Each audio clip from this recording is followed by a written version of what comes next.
All right, welcome to Hoops Tonight here at The Volume. Happy Tuesday, everybody. Hope all of you guys are having a great week. As promised, today we have a film session on Game 3 of the NBA Finals. Got a bunch of clips. We're going to be bouncing through the whole game, kind of going over a bunch of the different things that I talked about last night. We're going to do a brief monologue off the top as I talk about some of the big picture topics that I noticed from the game. Then we'll get out of here, and then we got Game 2 tomorrow night. You guys know the drill. Before we get started, subscribe to the Hoops Tonight YouTube channel so you don't miss any more of our videos. We have a goal to get to 150,000 subs before the end of the playoffs. It would mean a lot to me if you guys would take a second to scroll down and hit that subscribe button. If you're already subscribed, like this video, sign up for post notifications. That helps us a lot. All right, let's talk some basketball. So before we get into the clips, and we'll get over there pretty quickly, I just wanted to talk big picture about some of the specific things that I noticed from the game. First of all, I talked about the Jalen Brunson kind of hijacking the offense, no pass possessions. You're going to see a lot of examples in the film of just what I thought were bad possessions from Jalen Brunson. And the bottom line is that when the Knicks get the Spurs into rotation, while the Spurs win some of those battles, and I'm going to show you some examples of where the Spurs rotate well and close off that advantage, their best chance to get a good shot is from either Cat or Jalen Brunson drawing a second defender and getting the defense into rotation. And every single possession that Jalen Brunson just attacks Steph Castle one-on-one for whatever reason or tries to force the issue over multiple defenders, he's gifting the Spurs a win because he's taking a inefficient shot and he's preventing the defense from having to work the way that they have to work when they're in rotation. Karl Anthony Towns, it was straight up a lack of involvement down the stretch of this game. There was a certain amount of like give the Spurs pressure for, or give the Spurs credit for the pressure and the way that it kind of just knocked the Knicks off kilter at various points in the game. But after looking at the film, I did not think this was a case of, I did not think this was a case of like the Spurs doing anything in particular to remove Cat from the game. I do not necessarily think it's all Brunson's fault, though. There's a certain amount of Cat needs to find a way to force his way involved into the game by calling for the basketball, communicating to the coach that he wants to get involved. This is a entire team kind of problem where I think the Knicks need to do a better job of keeping him involved. On the other end of the floor, you guys are going to see it. The dribble penetration from De'Aaron Fox. I didn't clip every single one of De'Aaron Fox's drives, but there were just a lot of really good, like quick rip off the catch kind of things where like he'd curl around in action, catch, and just immediately rip to his left-hand side and get deep dribble penetration. Steph Castle, consistent deep dribble penetration. Dylan Harper, consistent deep dribble penetration. That was a huge part of what kind of triggered things for the Spurs. And then like we talked about last night, Victor Wembanyama on the roll. He had 12 points last night just on rolls, which was actually his highest point total on rolls in the entire postseason, which was a big indicator of that dynamic we talked about with Victor. The main guy that was losing the force battle for the Knicks last night on defense was Mikal Bridges. I thought he really, really struggled with Steph Castle. Steph just kind of whooped his ass on that end of the floor. And you guys are going to see some clips of where I thought OG Anunoby actually did a really good job on Steph Castle, a couple of clips in particular in the first half. And so I think one of the big adjustments that the Knicks can make to try to contain more dribble penetration is to just simply move OG Anunoby onto Steph Castle instead of De'Aaron Fox. And frankly, like I think that Mikal Bridges is just more physically equipped to handle a player like De'Aaron Fox anyway. So I think a simple kind of adjustment for the Knicks to try to give themselves a better chance to hold up at the point of attack defensively is to just reconfigure the matchups and have OG start the game on Steph Castle and have Mikal Bridges start the game on De'Aaron Fox. But a bunch of other little things I want to get into, but we'll just get into them individually as we kind of work through the clips. Without any further ado, let's move into the film. So one of the things I talked about last night was the idea that ball pressure from the Spurs and it causing issues for Knicks ball handlers might have played a role in them leaning too much on Brunson.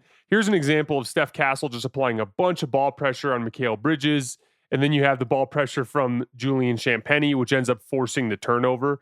Now, some of this was just kind of tightness from the way the arena was just lit on fire last night for a Knicks finals game, but I did think that there was a considerable amount of that type of just ball pressure wearing down the non-Brunson perimeter offensive initiators. So here's an example of using the pick and roll to get Wemby into deep vertical spacing position.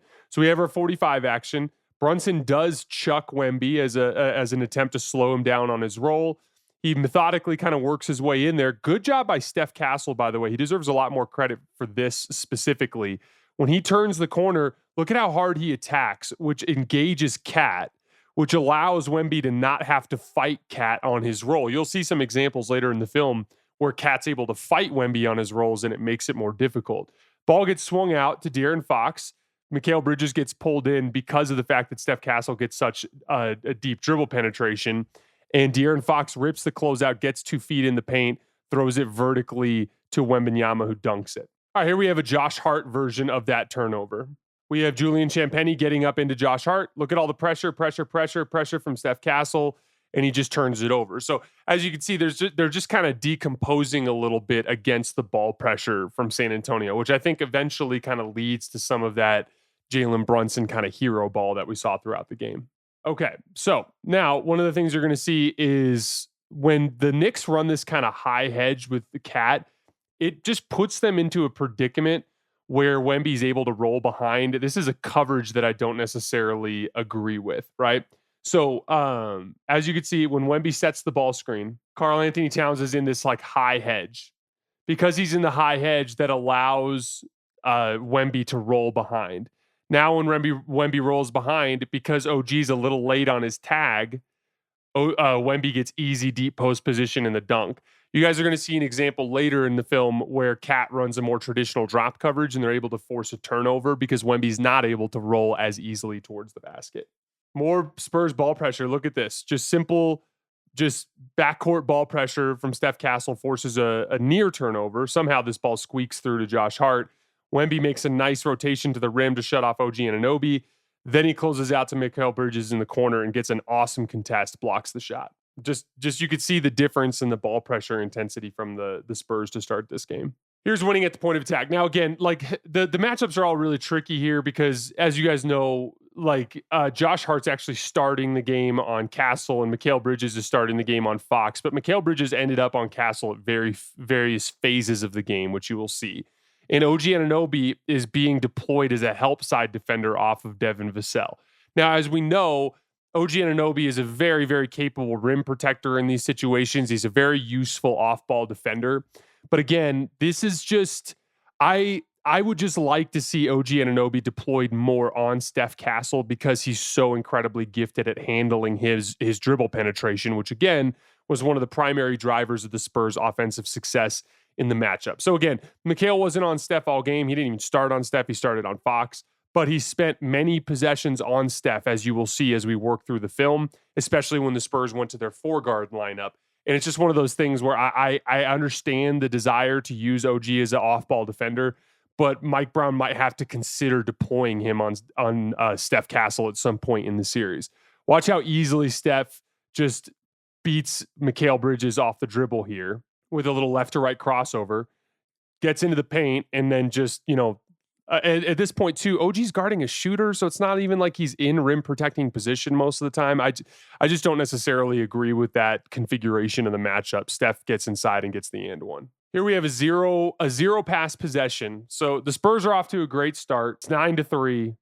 Brunson's got the ball. He's going to just simply dribble the clock out against the Spurs' best defender. And he's going to hit a shot here. But look at how difficult this shot is. I just don't think that's good offense. I think you're bailing the Spurs out if you're just attacking their best perimeter defender one-on-one and dribbling the clock out with no passes. Once again, look at this. This is the coverage, right? So we have our 45 action. Cat hedges hard. That allows Wemby to get downhill. Brunson kind of misses him on his tag. This is one of those, like, there's a million force battles in a basketball game. This is a battle that Brunson loses. Early in the game, he gets a good bump on Wemby on his roll. This time he doesn't. That allows Wemby to sprint downhill. And once again, OG gets caught in this tough position. He kind of looks off to Fox and throws a really nice lob to Victor Wembanyama. Nice play out of the triple threat from OG Anunoby here. I think this is one of the big matchups that the Knicks need to explore more as a vehicle to get the defense in rotation, not named Brunson. Drives downhill on Vassell, draws 2, throws the kick to Hart, extra pass to Landry Shamet, wide open 3. He just happens to miss it. Here's an example of just using Josh Hart to kind of avoid the ball pressure. Don't have Jalen Brunson bring it up for no reason. If there's going to be a possession where Wemby's guarding Hart and he's sagging back, just let him bring the ball up the floor. Then we use Brunson inverted screen to kind of get himself an advantage. He gets an advantage off the inverted screen because Wemby lingers off of him for a second. Extra pass to Landry Shamet. Now the defense is in rotation. Landry Shamet beats Wemby on the closeout with a little drive. Gets baseline. Steph turns his back to Josh Hart. Easy kick out. Wide open three. That's an example of just kind of alleviating some of the ball pressure and then using Brunson as a different vehicle to get the defense in rotation through those inverted screens.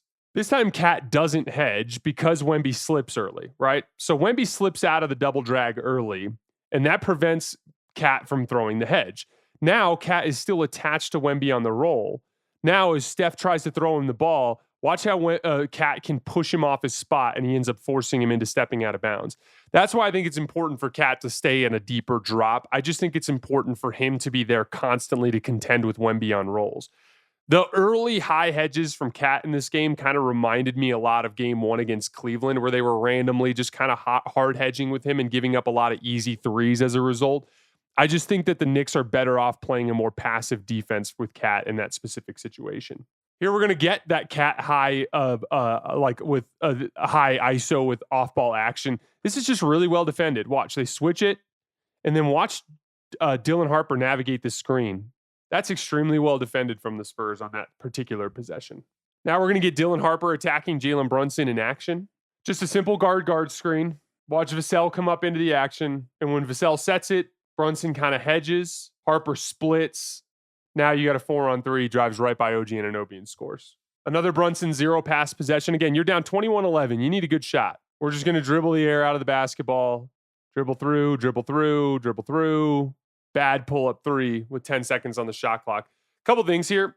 I actually thought this was an example of a good kind of like a bit of perimeter defense from Wemby. Notice how he's kind of playing. He's at the three-point line. So what he knows here is like, if Brunson's going to shoot over me, he's going to have to take a very deep three, and I'm going to be able to get a contest. My stance is somewhat open, but it's not like completely open where he'll be in some of these other possessions like this. And he's in a position where he can get a good contest. You could see he gets a great contest on a deep pull-up three from Brunson because he does a nice job of kind of playing that split the difference game between guarding the drive and guarding the shot. He has a lot of bad reps in that situation in this series. This was a good rep. What I really like about this possession, though, something else I want to explore in terms of the Spurs switching ball screens. Allowing Wemby to defend Brunson and ISOs up top gets him separated from Karl Anthony Towns in transition.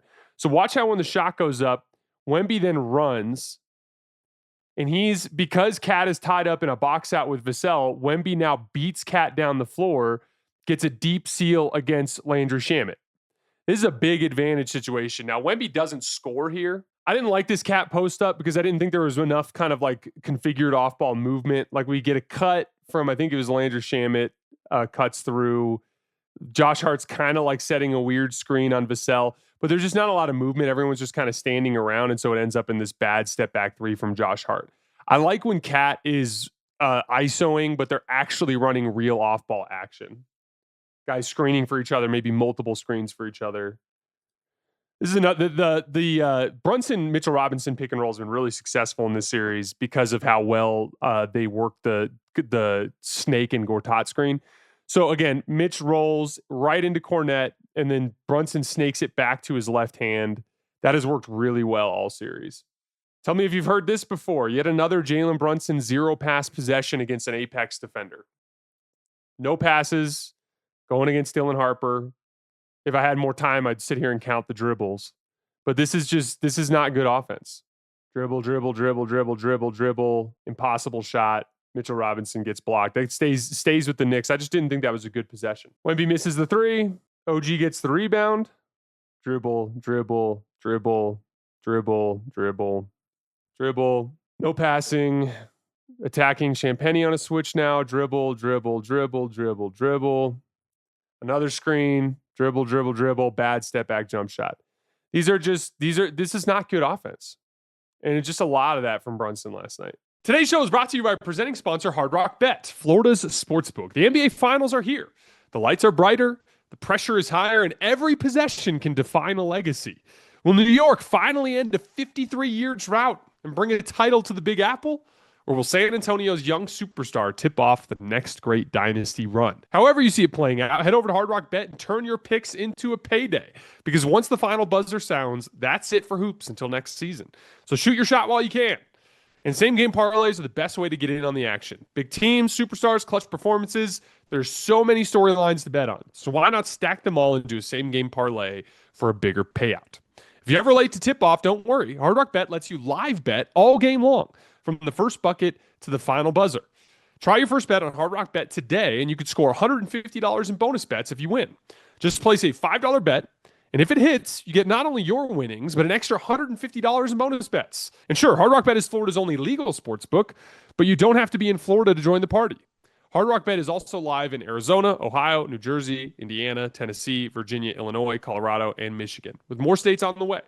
Download the Hard Rock Bet app today, and let's get the party started. I kind of liked this. I liked this particular style of sequence. Now, eventually, Deuce McBride gets replaced by Jordan Clarkson after taking a really bad corner three here in a minute. But I liked this idea of Cat playing with a ton of speed.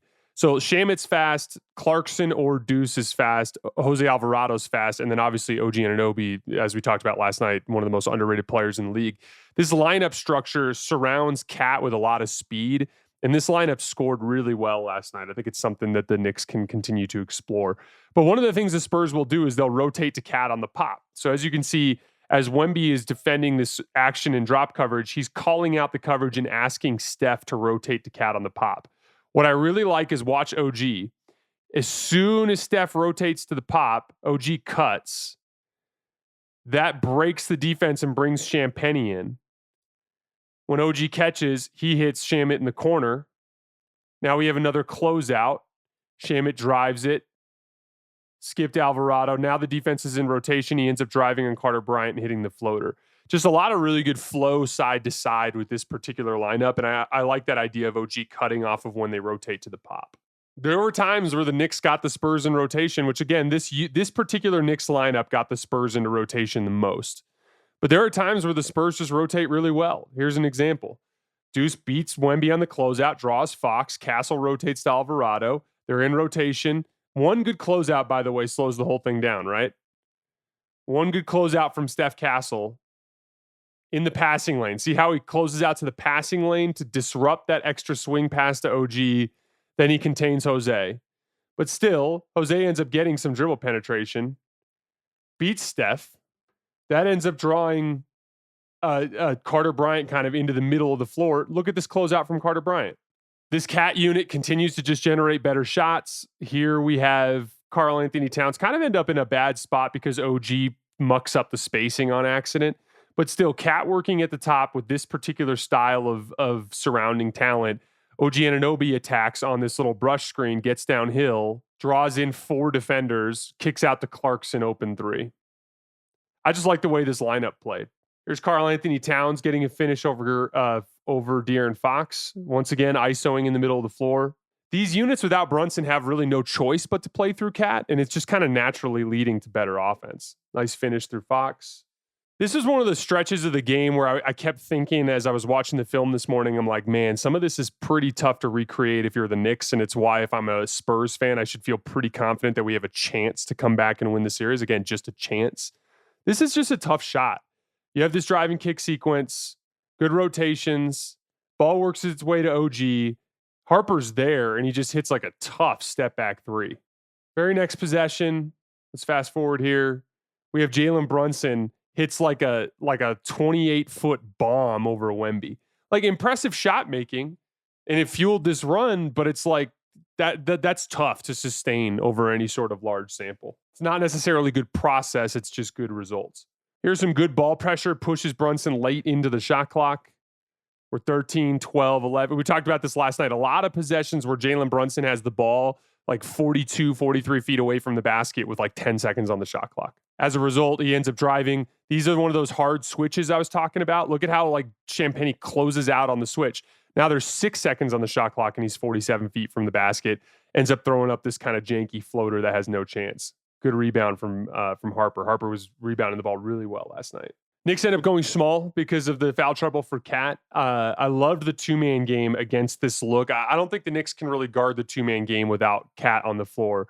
So in this particular case, we have an inside seal. They had just on a previous possession, they trapped Fox. Wemby got open on the roll, passed on a floater, swung it to Champagnie. In the ensuing driving kick, he got a wide open three.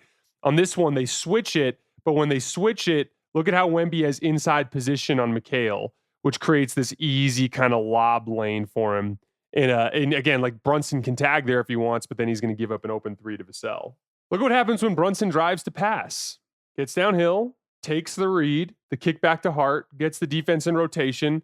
Then Wemby closes out really hard on that left shoulder for OG, and OG just goes right around him. And this is just like, this is what I'm talking about with the bad angles. Like, why is he closing out with his right foot on OG's outside foot? You're basically gifting him a driving lane. And again, with how athletic Wemby is, how long his arms are, he doesn't have to close out this aggressively. These are the kinds of things that Wemby just has to get better at over the years. We're going to play through Karl-Anthony Towns here, and we're going to get a double team and a pretty clean look on the backside. Fast forward here. Wemby draws on the post up of Steph Castle. Wemby sends the double team. Cat finds the open man, swing to Brunson. Now we're in rotation. Drive the closeout, kick out to Hart, wide open three, knocks it down. Just playing through Cat gets the defense in rotation more than Brunson at this point. Look at OG Anunoby on Steph Castle. Tell me this isn't a better physical matchup. This was the ugliest shot attempt Steph Castle took in the game. Just some bullshit that he threw up on the basket because he doesn't have a physical advantage there. Early third quarter, reminiscent of J.R. Smith in the 2016 NBA Finals Game 7, Champagnie makes a couple of huge plays that close the gap. You're down 7. This is danger zone here, right? He beats Brunson on a closeout with a little driving left-handed finish. Then on the very next possession, let's fast forward a little bit. Similarly, Brunson gets caught kind of lingering in the lane. Kick out from Wemby on the post-up of Cat, hits the three and the foul. Huge sequence from Champagnie that turned a 7-point game into a 1-point game. More pressure pushes Brunson late into the shot clock. 15, 14, 13, 12, 11, 10. Champagnie hard switch. 8 seconds left. See, this is the same dynamic that Brunson keeps finding himself in. Now there's very little time, and he just ends up driving into the lane and turning the basketball over. Here, Brunson scores, but this is more bad process. You're shooting over a double team with a wide open Josh Hart. Crazy shot. Hell of a player. That's not sustainable. That's going to be inefficient. Look at Wemby. 2 hands on the screen. We talked about that last night. Short roll jumper there at the elbow. Here's yet another bad Brunson shot over a double team. Gets the ball, has Keldon Johnson. Josh Hart sets the screen. Dylan Harper leaves him. We're just shooting over a double team now. Poor spacing from the Knicks on this one, but it's more the mentality that Brunson was showing all game. On the ensuing possession, Devin Vassell hits a transition 3. So bad offense leads to good advantage opportunity for the Spurs going the other way. This time Brunson makes the read. I'm driving at Steph Castle, going towards my left hand. Once again, ball pressure pushing Brunson late into the clock, though. But here he beats Vassell, draws Wemby, trusts his teammate. His teammate makes him pay. Here's Cat again in a Brunson off the floor group playing advantage creator, uses a series of pump fakes on Cornette to get him off of his feet, gets the defense in rotation. Alvarado drives the closeout relocation from Shamet to the corner, wide open 3. When the Knicks play advantage basketball, they're hard to beat. There's Harper testing OG at the rim for no reason. Bad shot from Cat. I don't understand why he's taking that rushed, contested, like 26-footer off the left wing, literally over Victor Wembanyama. I didn't even show it, but on the very last possession, Deuce McBride took a bad, 11 seconds left on the shot clock, contested corner 3 over here. So the Knicks, just a lot of bad process on offense. Brunson cleans this up, and I didn't even think this was a foul. I thought that, if you look at this play, this is not a foul. So, if Brunson makes it, great shot. But, a lot of bad process there from the Knicks. Ensuing possession, Brunson literally just forces, once again, early shot clock, just forces a drive against the best perimeter defender on the team and turns it over. It's bad process. On the other end, Wemby gets one of their smaller defenders on a switch, attacks aggressively, and draws a foul. And here, Brunson's going to get free throws. I think this is bad process. He pushes in, once again, drives through a double team and draws a foul. And this is not a foul. Watch the replay.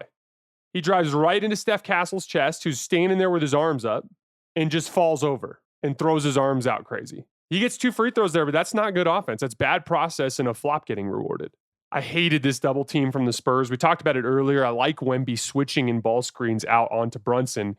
Here, he switches out onto Brunson, and then they just send an impromptu random double team from De'Aaron Fox, which then gets the defense in rotation as Mikal flashes middle, and they get a wide open 3 for Cat. He just happens to miss it. Didn't like that from the Spurs. More Jalen Brunson kind of like, and like one of the things too is I think part of the reason why their spacing keeps getting shit is all of these kind of hero ball possessions from Brunson are getting everybody standing around. Look at everybody standing around. But this is the way Brunson's been playing the entire second half. Everyone's standing. Brunson drives right into Steph Castle and gets blocked. And it's like, yeah, OG Anunoby's open. He probably should make this kick out pass to OG, who's just standing there the entire possession. But it's like Brunson's been doing that the whole damn second half. Everyone else is now just standing around. It just kind of leads to a very stagnant brand of Knicks basketball.